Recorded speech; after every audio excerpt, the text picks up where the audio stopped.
before we start.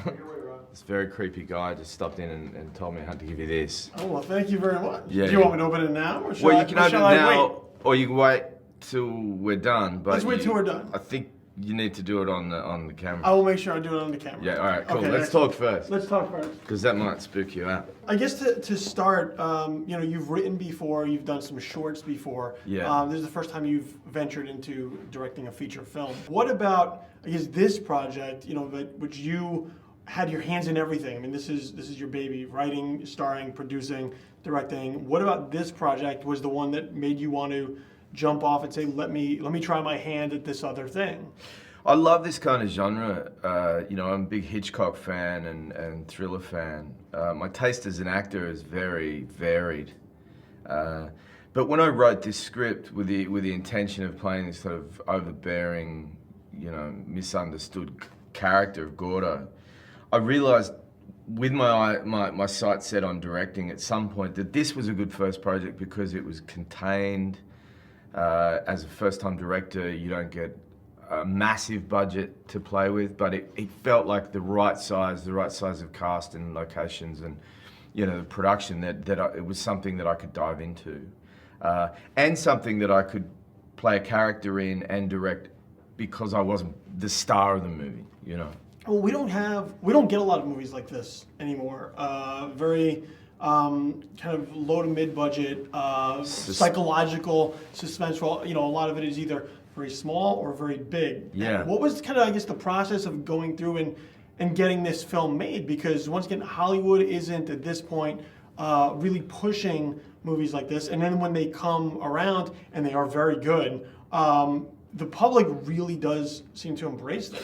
Yeah, well, look, here's the thing that I discover as an actor, and just as a movie enthusiast, I go to the movies, and however big or small a movie is, in terms of budget, scale, if it's a movie where, asteroids are hitting the Earth or, planets are being invaded, the scale of those big projects only succeed if the characters are good, if the human story is good. That means that a small movie can be as exciting to watch, I think, as a big movie.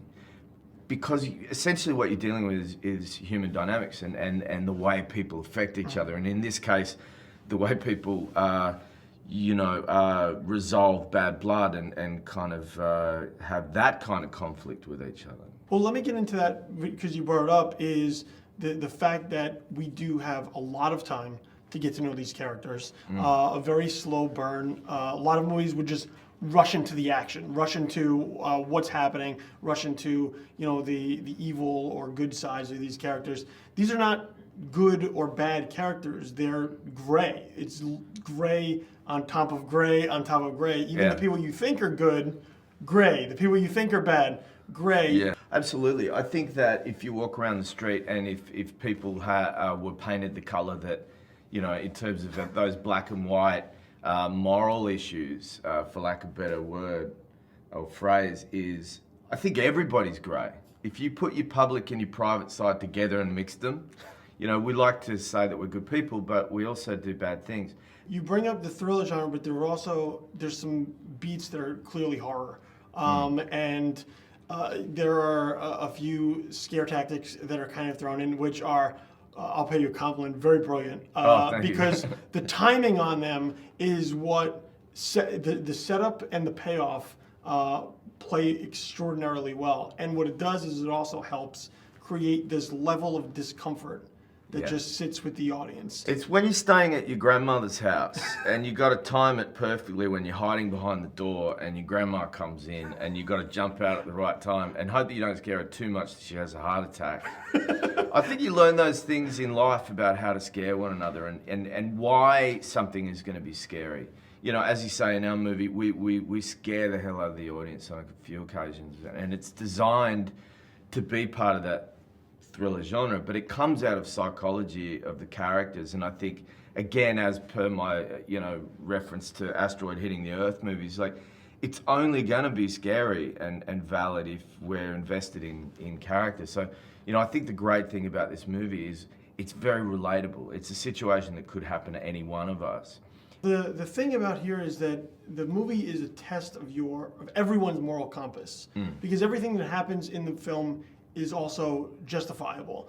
Every action that every character has is justified. And as a result, as the movie kind of navigates through on this very curvy path, you find yourself pulled with what these characters are doing. Once again, good is no longer good, bad is no longer bad. And once again, I think that kind of speaks to where movies go that test you to think and kind of become introspective. Yeah, and I think it also, therefore, leaves, we give the audience a full story.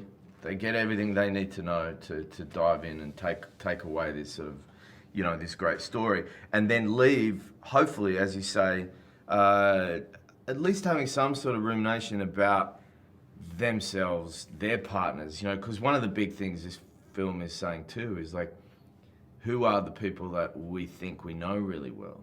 Not just about the bullying relating to school and how we bully each other within a relationship in subtle ways, but who are those people we live with, and do we know their past, and do we have a right to know that? Because, if we discover things about people we know, does it affect our relationship with them?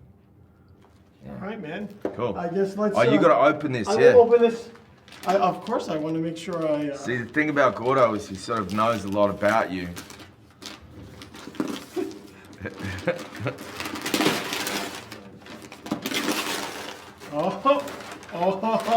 Very nice. I will drink this accordingly. I nearly kept that one for myself. I know you really wanted to. Thank you very much, sir. Thank you.